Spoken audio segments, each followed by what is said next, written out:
नमस्कार सभी को। आज हम बात करने वाले हैं योग की।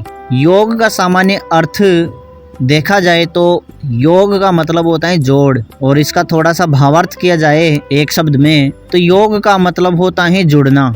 और जुड़ने को अगर हम देखें अंग्रेजी में तो उसका मतलब वह है कनेक्ट, यानी कि किसी चीज से जुड़ जाना, किसी विषय वस्तु से जुड़ जाना, किसी व्यक्ति से जुड़ जाना, किसी देवी देवता से जुड़ जाना। तो ये होता है योग। अब योग के भी 3 मार्ग हैं। कौन से मार्ग का चुनाव करें? ज्ञान योग, भक्ति योग और कर्म योग। 3 तरीके से योग किया जा सकता है।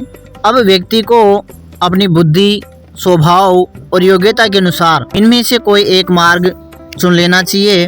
कैसे चुनेंगे? जिनका झुकाव ज्ञान की तरफ है उन्हें ज्ञान मार्ग अपनाना चाहिए। जो भाव प्रधान हैं उनको भक्ति योग चुनना चाहिए, अर्थात श्रद्धा और भक्ति पूर्वक ईश्वर की उपासना करनी चाहिए, उसमें रत रहना चाहिए। इस मार्ग से भी व्यक्ति मुक्ति प्राप्त कर सकता है। जो लोग अधिक कार्य या कठिन साधना करने के योग्य हैं उनके लिए कर्म योग है, यानी कि तपस्या, स्वाध्याय और लगातार ईश्वर का चिंतन। कर्म योग या क्रिया योग भी मुक्ति का साधक है, लेकिन ये सभी तरीके सही मन से किए जाने चाहिए, सच्चे मन से किए जाने चाहिए, तभी व्यक्ति इनमें सफल हो पाता है। श्री भगवत गीता में तो यहाँ तक कहा गया है कि योगस्त कुरु कर्माणि, यानी कि योग में स्थित होकर कर्म करो, यानी कि कर्म को ही योग बना लो।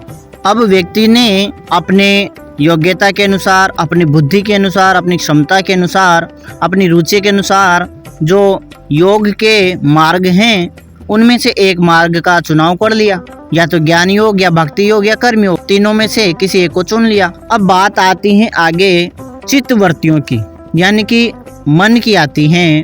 तो ये चित्तवृत्तियां भी 5 प्रकार की हैं। देखो कैसे।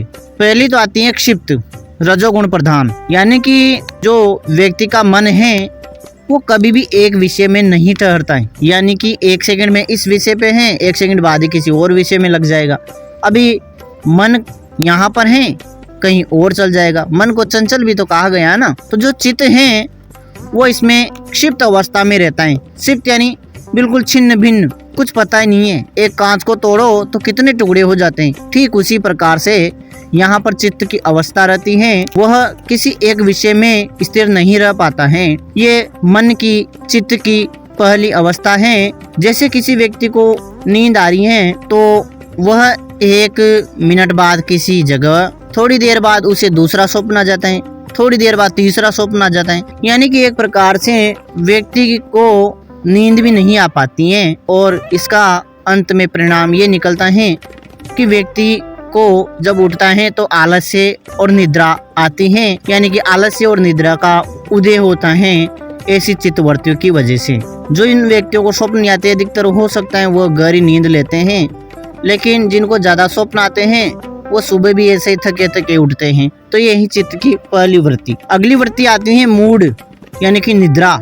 अब निद्रा व्यक्ति को आ रही है, उसमें व्यक्ति को स्वप्न आया तो वह इतना गहरा उस स्वप्न से जुड़ जाता है कि उसे वास्तविकता का कुछ पता ही नहीं रहता है, यानी कि जो वास्तविक जीवन में अनुभव किया है और स्वप्न में जो अनुभव कर रहा है उनका बिल्कुल ही विच्छेद हो जाता है, दोनों ही अलग। यानी कि जो उसे जागृत अवस्था में जो चीज अनुभव किए, जो पता है, वो इस सुप्त अवस्था में, निद्रा में वह भूल जाता है और स्वप्न को ही असली मानने लग जाता है। लेकिन जब उठता है तो लगता है कि अरे ये तो स्वप्न है। तो जो स्वप्न में था वो सत्य लग रहा था और जो वास्तव में था वो असत्य था। लेकिन उठने के बाद अब स्वप्न असत्य हो गया और वास्तविक जीवन सत्य हो गया, यानी कि व्यक्ति दोनों से ही अलग हो जाता है। स्वप्न में जाता है तो स्वप्न को ही सत्य मानता है, उसी के साथ जुड़ जाता है, वास्तविकता से उसका कोई संबंध नहीं रहता। तो ये भी एक प्रकार से जो चित्त की वृत्ति है, मूड एक प्रकार से जो मूर्ख व्यक्ति होता है उस प्रकार से हो गया ये। तो अगली चित्त की वृत्ति आती है विक्षिप्त।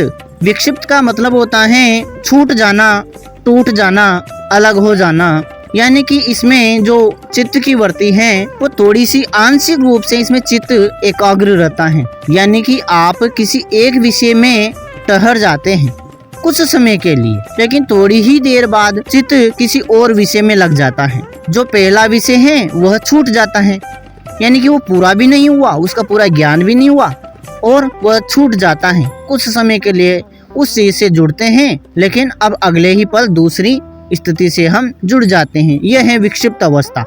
आंशिक एकाग्रता इसमें बनती है, लेकिन फिर भी यह योग नहीं है। अगली आती है चित्त की वृत्ति एकाग्र, यानी कि इसमें जो चित्त है वह एकाग्र हो जाता है। किसी वस्तु पर वह ज्यादा लंबे समय तक टिकता है, और जहाँ पर एकाग्रता की बात आ गई तो उसमें जो चित्त है वह किसी एक विषय वस्तु पर ध्यान केंद्रित कर लेता है। उसका ध्यान उस वस्तु में लग जाता है, उसका वह चिंतन करने लगता है, तो उसका उस विषय का उसको ज्ञान हो जाता है। यह है योग की प्रथम अवस्था, एकाग्र अवस्था, यानी कि योग की पहली सीढ़ी। और जो अगली अवस्था है, पांचवी अवस्था है, वह है निरुद्ध अवस्था। निरुद्ध मतलब अवरुद्ध कर देना, रोक देना। इसमें किसी विषय का हम पहले चिंतन कर रहे हैं, लेकिन चिंतन करते करते ही व्यक्ति उस विषय में ही इतना समाहित हो जाता है कि उसे विषय का भी ज्ञान नहीं रहता, अपना भी ज्ञान नहीं रहता। हर विषय का उसमें निरुद्ध हो जाता है, हर विषय रुक जाता है। जिस विषय का हम ध्यान कर रहे थे वो भी नहीं रहता है, उसमें ही समाहित हो जाता है। यानी कि सभी चित्तवृत्तियों का उसमें लोप हो जाता है, क्योंकि चित्तवृत्ति है तो एक चित्तवृत्ति है तो उसके विपरीत किसी और चीज का निरोध होता है, यानी उसकी रुकावट आती है। जैसे जहाँ पर प्रेम है तो उसका विपरीत अर्थ कौन सा हुआ? घृणा। तो अगर जहाँ पर घृणा है तो वहाँ प्रेम का निरोध हो रहा है, विरोध हो रहा है, लेकिन जहाँ पर प्रेम है तो वहाँ पर घृणा का निरोध हो रहा है। यानी कि चित्त की जो वृत्तियां हैं, विपरीत स्थितियां हैं, एक को मान रहे हैं तो दूसरे का निरोध हो रहा है। प्रेम है क्योंकि वहाँ पर घृणा नहीं है, और घृणा है इसलिए है क्योंकि वहाँ प्रेम नहीं है। तो ये है निरुद्ध अवस्था, यानी कि यहाँ पर ना तो प्रेम रहता है और ना ही घृणा रहती है, और इसी को बोलते हैं समाधि। यहाँ पर सभी चीजों का, सभी विषयों का निरोध हो जाता है, चित्त बिल्कुल शांत हो जाता है। जो चित्त की मूल अवस्था है वह अपनी मूल अवस्था में आ जाता है, मुख्य अवस्था में आ जाता है, और वह समाधि में लीन हो जाता है। तो ये थी चित्त की वृत्तियां। अब आगे बात करते हैं ज्ञान की। जो चित्त के जरिए हमें ज्ञान प्राप्त होता है उसकी बात करते हैं। तो देखो, चित्त से हमें कई प्रकार का ज्ञान प्राप्त होता है, जिसमें पहला आता है प्रमाण, यानी कि सत्य ज्ञान। आप एक जगह बैठे हैं, सामने नदी है, आपने देखा वहाँ पर पानी है, लेकिन आप पास में गए और हाथ में लिया तो पानी ही था। पानी का काम क्या है? प्यास बुझाना। उसको आपने पिया, प्यास बुझी। यानी पानी का जो मुख्य गुण है प्यास बुझाना, वह आपने पूर्ण रूप से अनुभव किया।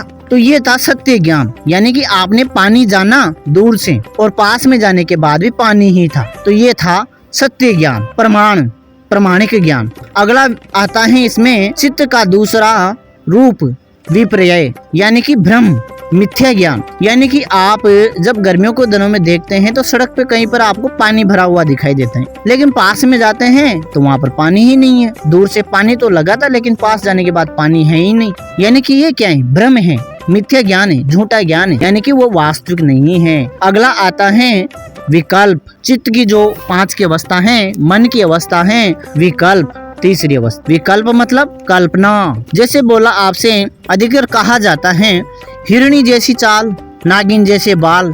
क्या वास्तव में है ऐसा? आपने देखा नहीं, ये क्या है? कल्पना है। सुनने को कभी आपने देखा नहीं, लेकिन वो कल्पना है। जैसे इस विषय में अधिकतर आता है आकाश कुसुम, आसमान में कहीं पर पुष्प खिले हुए हैं, तो ये है कल्पना का आधार पर ज्ञान। वहाँ पर पुष्प नहीं है, लेकिन उसको समझाना है, सुनने को समझाना है, तो कैसे समझाएंगे? आकाश कुसुम के माध्यम से। यानी कि फूल तो हैं, ऐसे आकाश में फूल उगे हुए हैं, लेकिन वास्तविक रूप से वह है ही नहीं, उसको समझाया नहीं जा सकता सुनने को। इसलिए कुछ ना कुछ तरीका देके, कुछ ना कुछ उदाहरण देके तो समझाया जाएगा ना। तो ये थी कल्पना। अब आगे चलते हैं, जो मन की अवस्था है वो है निद्रा, जो कि भी बताई भी थी पहले। निद्रा यानी कि नींद, सुषुप्ति अवस्था। इसमें मन जो तमोगुण के अधीन रहता है, यानी कि अंधकार में चला जाता है, यानी कि उसे जो वास्तविक जीवन है उसका भी ज्ञान नहीं रहता है, और जो स्वप्न में चल रहा है उसी में वह खो जाता है। यानी कि यही सत्य है। अगर स्वप्न में आप कहीं पर आग में जल रहे हैं तो आपको जलन होगी, पानी में डूब रहे हैं तो घबराहट होगी, कुछ देख लिया तो आपको, जैसे वास्तविक जीवन में अगर आपके पास शेर पीछे पड़ा हुआ है तो आपको भय लगता है, डर लगता है। लेकिन इसी जो निद्रा अवस्था है उसमें आप इतना खो जाते हैं कि आपको वो नकली जो शेर हैं वो भी असली लगता है और आपको वैसा ही भय लगता है जैसा वास्तविक जीवन में लगता है। तो ये थी निद्रा की सुषुप्ति अवस्था, जिसको हमने अभी मूढ़ अवस्था भी कहा था। आगे चलते हैं स्मृति। स्वप्न आप देखते हैं, कुछ स्वप्न तो ऐसे आते हैं जो आपने सोचा ही नहीं, जैसे अभी निद्रा में आया, सुषुप्ति अवस्था में आया, जिसमें ना तो वास्तविकता का ज्ञान है और जो स्वप्न है उसको ही वास्तविकता मान रहे हैं। अगली आती है स्मरण, यानी कि आप स्वप्न देख रहे हैं लेकिन जब आप उठकर एनालिसिस करेंगे तो पता लगेगा अरे ये तो मैंने बहुत पहले सोचा था, या ये तो बहुत पहले मेरे साथ घटित हुआ था, वही दिख रहा है। यानी कि वो है स्मृति, स्मरण, यानी कि अतीत में आपके जीवन में जो घटित हुआ है वैसा का वैसा ही स्वप्न के माध्यम से दिखना, ये है स्मृति, स्मरण। ये मन की 5 अवस्थाएं हैं स्वप्न के माध्यम से बताने का या वास्तविक जीवन से बताने का तरीका। प्रमाण, सत्य ज्ञान। अब सत्य ज्ञान क्या है वो तो मैंने जल का बता दिया, लेकिन किसी चीज को साबित करना है तो क्या करेंगे, शब्द ज्ञान भी हो सकता है। यानी कि किसी ने बोला कि ये ऐसा होता है तो प्रमाण कहाँ से लाएंगे, या तो हम वेदों से, श्रुतियों से लाएंगे ना, तो एक प्रकार से वो भी प्रमाण होता है। विपरीत, भ्रम, मिथ्या आपने समझ ही लिया, जो मृग तृष्णा होती है। विकल्प यानी कल्पना करना होता है।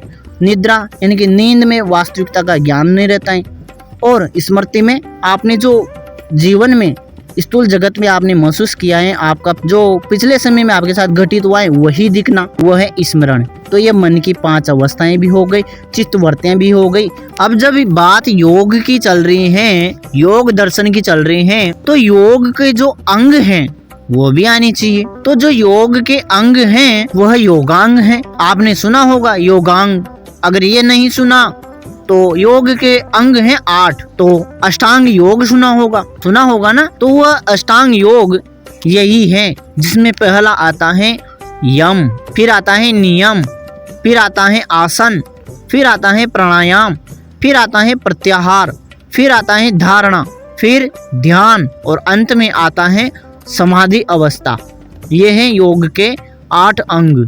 तो ये थी चित्तवृत्तियाँ, चित्त भूमि की जानकारी, मन की अवस्था की जानकारी, निद्रा अवस्था की जानकारी। फिर भी अगर रह जाता है तो आप हमें जरूर बताएं।